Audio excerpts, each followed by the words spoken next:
नमो नमः। Online Sanskrit learning centre में आपका स्वागत है। आज का विषय है कक्षा 7 पाठ 3 स्वावलंबनम। देखो, स्वावलंबनम शब्द का सीधा अर्थ तो ये है अपने पैरों में खड़ा होना, स्वाभिमान, स्वावलंबन। हम अपना काम स्वयं करें, किसी दूसरे पर निर्भर न रहें, यह अर्थ स्वावलंबन का होता है। इस शीर्षक के साथ हम आज एक छोटी सी कथा पढ़ने जा रहे हैं। चलिए कथा में प्रवेश करते हैं। कृष्णमूर्ति श्रीकंठश्च।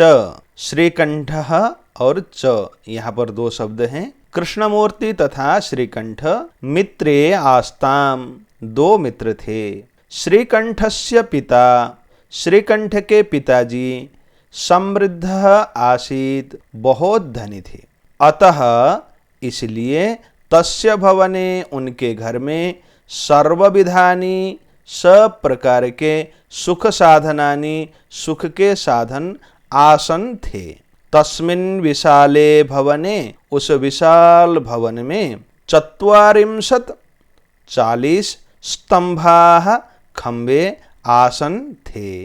तस्य, उसके 18 प्रकोष्ठेषु, कमरों में 50 गवाक्षाः, खिड़कियां, और 44 द्वाराणि, दरवाजे, 36 विद्युत व्यजनानि, पंखे, यानी विद्युत व्यजन उनको कहते हैं जो हमारे सीलिंग फैन होते हैं उनको। च आसन भी थे। तत्र, वहाँ पर 10 सेवकाः, 10 सेवक निरंतरम, निरंतर, कार्यम, कार्य अथवा काम, कुर्वन्ति स्म, करते रहते थे। परम, किंतु, कृष्णमूर्तेः, कृष्णमूर्ति के माता पिता च, माँ और पिता निर्धनों, निर्धन, कृषक दंपति थे, यानी वे किसान थे।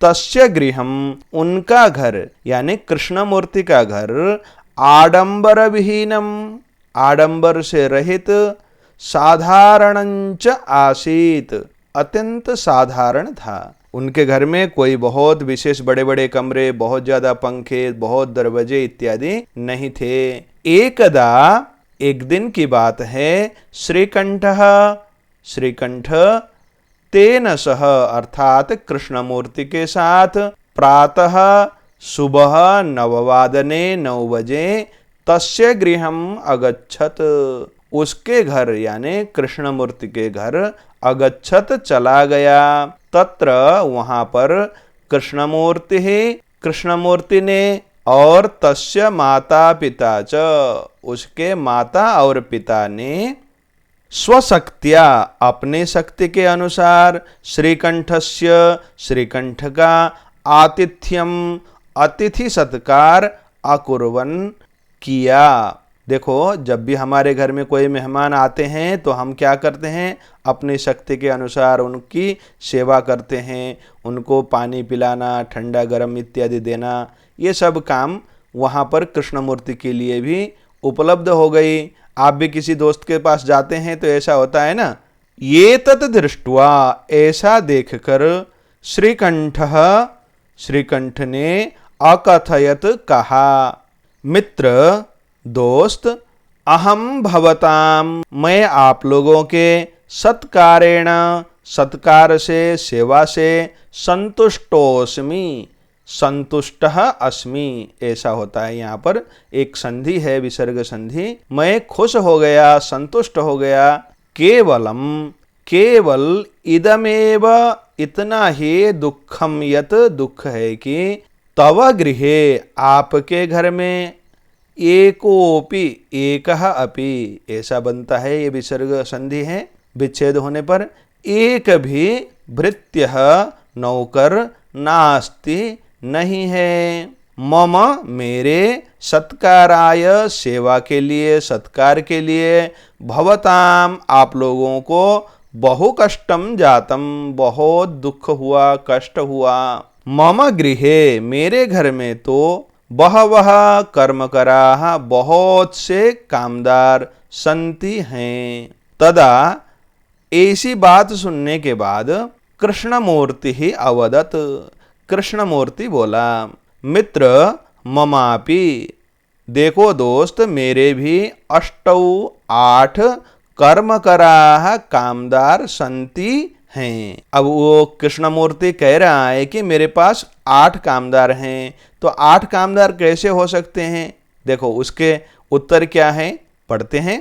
ते च वे 2 पादौ, 2 पैर, 2 हस्तौ, 2 हाथ, 2 नेत्रे, 2 नेत्र यानी आंख, और 2 श्रोत्रे, 2 कान। 2 पैर, 2 हाथ, 2 आंख और 2 कान, ये मेरे क्या हैं? कामदार हैं। ये ते प्रतिक्षणम, ये हर समय मम, मेरे सहायकाः, सहायक होते हैं। किंतु तव भृत्याः, तुम्हारे नौकर, सदैव सदा सर्वदा सर्वत्र हर जगह में उपस्थिताः, उपस्थित भवितुम न शक्नुवन्ति, हो नहीं सकते हैं। देखो जो हम धन से, पैसों से नौकरी में किसी को रखते हैं, वो नौकर, वो सेवक क्या करते हैं? कुछ समय के लिए हमारे पास होते हैं, कुछ घंटे बाद उनकी भी छुट्टी हो जाती है, आराम करते हैं।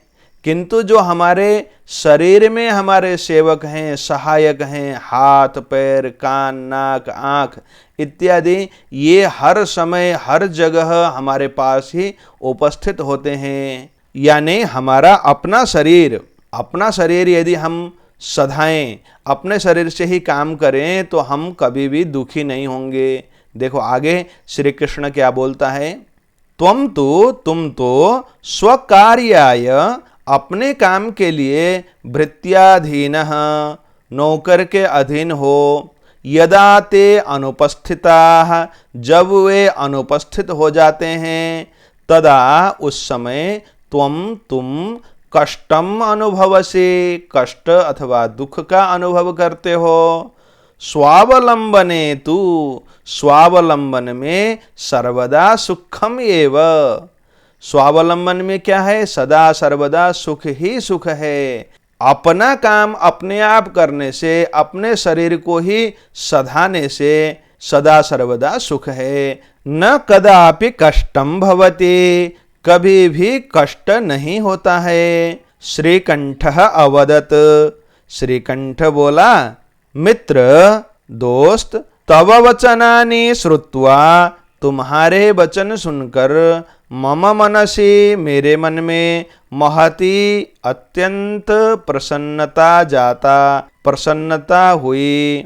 अधुना, अब, अहमपि, मैं भी, स्वकार्याणि, अपने काम को, स्वयमेव कर्तुम इच्छामि, स्वयं करना चाहता हूँ। भवतु, चलो, 12:30 वादनमिदं, 12:30 बज गए। सांप्रतम, अब, गृहं चलामि, मैं घर चलता हूँ। ऐसा कहकर श्रीकंठ अपने घर के लिए चल पड़ा। इस प्रकार से यहाँ पर आपको इस कथा के माध्यम से संख्याएं आपको समझाई गई हैं। 40, 44, 37, 12:30 वादनम, नववादनम इत्यादि जो मुख्य शब्द हैं, उनमें आपको संख्या के विषय में बताया गया है। संख्या को और विस्तृत समझने के लिए हम अभ्यास भाग को करेंगे। इस पाठ को हम यहीं पर पूर्ण करते हैं और अभ्यास भाग में पुनः मिलेंगे। तब तक के लिए पढ़ते रहें, आगे बढ़ते रहें। नमो नमः, पुनर्मिलामः, धन्यवादः।